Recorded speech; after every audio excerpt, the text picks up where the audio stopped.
who was for 17 years the clinical exec for a large wildlife centre, Secret Wildlife Rescue, and now works with this charity and also special advice to other charities.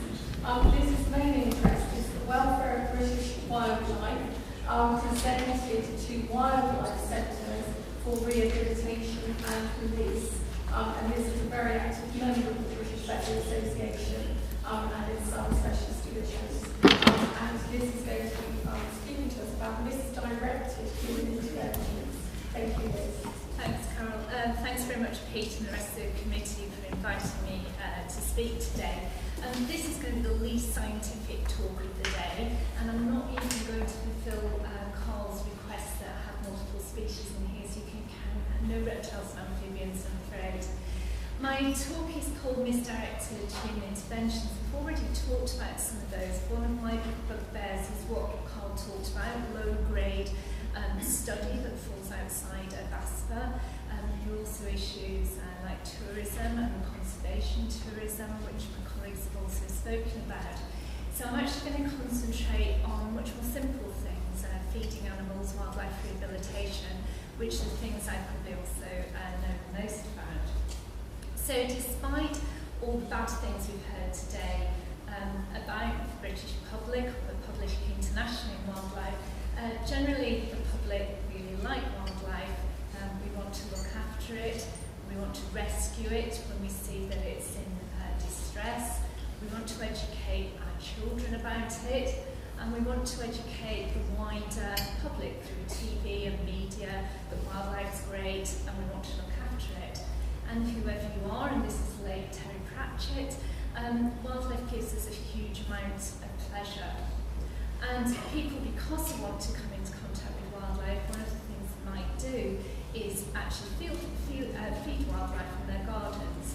So if we look at something very simple like grey squirrel feeding, there's obvious ecological issues associated with that, but from an individual animal welfare perspective, if grey squirrels are fed things like large amounts of peanuts, we end up with metabolic bone disease, we end up with fractures, and we can end up with some individual animal welfare issues as a result of that.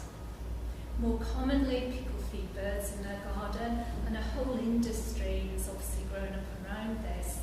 But again, we can create a lot of issues. We can create ecological issues, we can provide food and then take food away when we don't fill up our bird feeders, but we can also spread a variety of diseases, trichomoniasis, avian pox, salmonella, through what we do with feeding. It's not just birds that we feed, and this is what one of my friends feeds foxes every evening in her garden, and foxes obviously in towns and cities become very habituated with people. They come into contact with them. People also feed species like badgers. And these animals come into contact not just with people, but also with our pet animals. And as a consequence of this, we can do two things. We can increase the amount we spread disease, and Sarcoptic mange would be an obvious example of foxes. But we also know that these things are really cute until they get it wrong, they overstep the mark. So foxes are brilliant in your garden, but then you have a new baby, and of course foxes kill and eat babies, so we don't want the foxes in our garden anymore. So it's really important we try and get the right messages out there for people when they get involved in this way. And one of the nice things that has come out of public intervention is the Garden Wildlife Health Project, which is run by a collaboration of organisations including ZSL. And they are a pathology service in one way, so from rehab centres we send animals into them and they find out what diseases they're suffering from, which is a really useful resource, but they also work out which diseases we're having an impact on as well.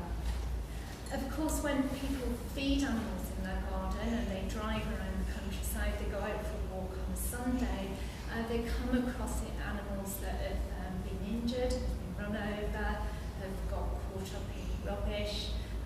They attack a hedgehog with garden strimmer when they're cutting their lawn, and they also come across animals that have been caught up in illegal pursuits like snaring and like shooting. And when that happens, they want somebody to step in, somebody to help. And whatever your views are on wildlife rehabilitation, there's no doubt there's a public demand for it to exist. So wildlife centres in the UK are not formally regulated, and this is really unusual in developed countries. So even in Ireland, you have to have a licence to keep wild animals in captivity, and certainly when we go to most of North America, Australia, New Zealand, South Africa, there's some form of licensing, so we're quite unusual in that respect. The reason we don't have licensing, or the argument we don't have licensing, is that our other legislation is meant to sort that out.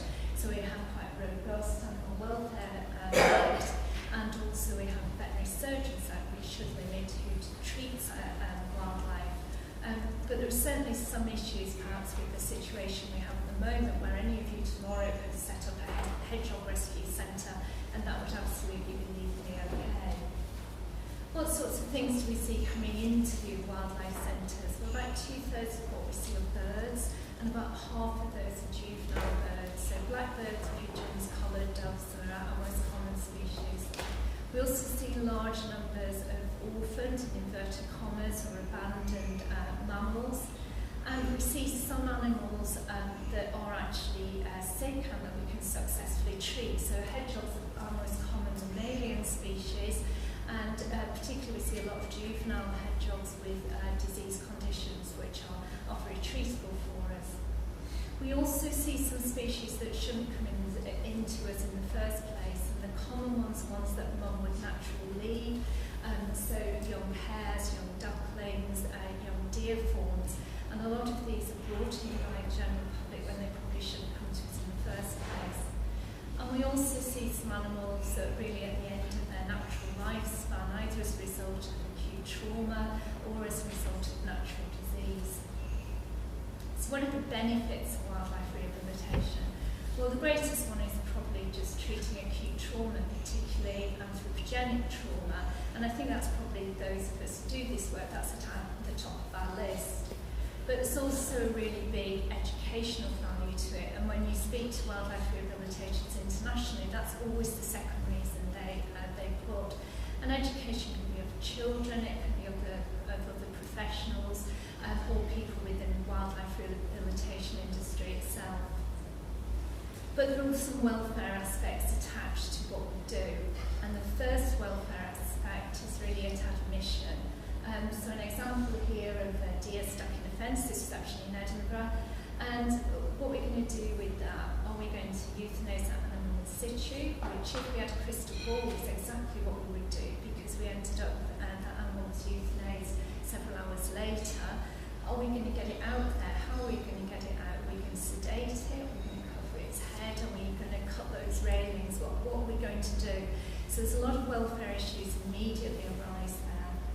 Same thing with a fox stuck in a fence. And if we think about a seagull, how are we going to deal with that? Simply catching it, it's going to flap around, move around, make its pain, potentially its trauma much greater.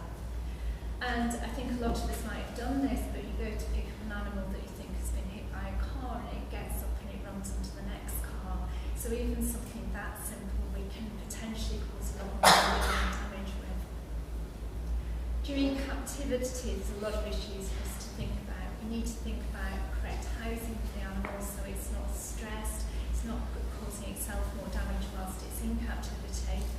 If it is disease, we need to make sure it doesn't spread disease to other animals in the rehab centre. And there's several publications relating to domestic animal diseases being spread to wild animals as novel diseases in a wildlife rehabilitation setting. We need to make sure we feed them correctly, otherwise they're going to cause problems, particularly if they're in long-term captivity. And one example of that would be otters, which are with us for 12 to 15 months. If they're social animals, we need to make sure they're socialised in the right way, or they will become imprinted on people, habituated to the things we do, or develop stereotypic behaviours. And above all, we need to make sure that we treat them correctly, so we're not making irresponsible attempts to expand their normal lifespan and actually causing suffering by trying to make them better. When it comes to release, in adult animals, we usually put them back to the wild exactly where they came from, but we need to be fairly confident that we're doing that in a way comes to juvenile animals, that's more difficult because they need to go back to new sites. And in the case, for example, of badgers, that means we have to build a site for them. But the other consequences of releases are not just on the welfare of those individual animals, but also upon other animals of that species and also upon other species as well. So we need to think about the wider population as well as the individual animal that we're dealing with. And how do we make sure that we're treating the right animals? Well, we appropriately triage and we appropriately euthanize things. So at the Wildlife Centre I work for, we have quite an aggressive triage policy. So within the first 24 hours, we're aiming to make quite harsh decisions about whether or not animals are likely to go through to release, because we consider the worst welfare thing is for something to be in with us for 2 to 3 weeks, only to be put to sleep.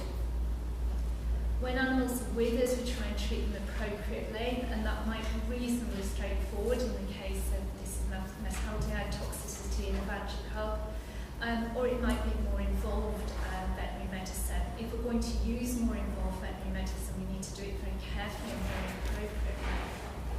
Prior to release, we should be thinking about the diseases that those animals might take back, so we need to do some routine sampling before animals go back to the wild. As I've already said, we need to think about the impact on other populations as well as upon those individual animals. Post-release monitoring can be relatively simple using things like microchips, which we put through an RFID reader, so a bit like the cat that you would use with your pet cat. Or they can be much more complicated, and we've seen in Carl's talk some of the negative impacts of monitoring with things like radio tracking collars. We can use techniques that are reasonably old, like camera traps, and we can use some relatively new ones like DNA monitoring. And there's a little bit of stuff published on this, but nowhere near enough. The work that is published tends to concentrate on juvenile animals, and it tends to be quite variable in terms of its quality and in terms of its duration. So, and that's because it's really difficult to do this sort of work. There's a huge cost attached to it, and that's particularly difficult for rehabilitation centres. They've got other demands upon their finances, and it's very time consuming. There's some health and safety issues in there as well. But the final thing I'd like to throw into that mix is, do people want to know? There's wildlife rehabilitators in the room here, and I'm sure all of you want to know. But there are people I've spoken to in the past that they really feel that they're successful at the point of release. They're not really that worried about what happens afterwards, and I think that's something we need to look very, very carefully at. So this session was on opportunities. So a few things for us really. I think we've got an opportunity for education when we talk about wildlife rehabilitation. We've got an opportunity for more research, quite simple research, but certainly as far as post-release monitoring is concerned, that's really important. We want to do some setting of standards, because I think over the last 20 or 30 years there's been quite a lot of reinventing the wheel, and we've made some inroads into that. The British Wildlife Rehabilitation Council has some standards. British Veterinary Zoological Society has recently published some standards, but it's making those standards usable and workable for everybody involved.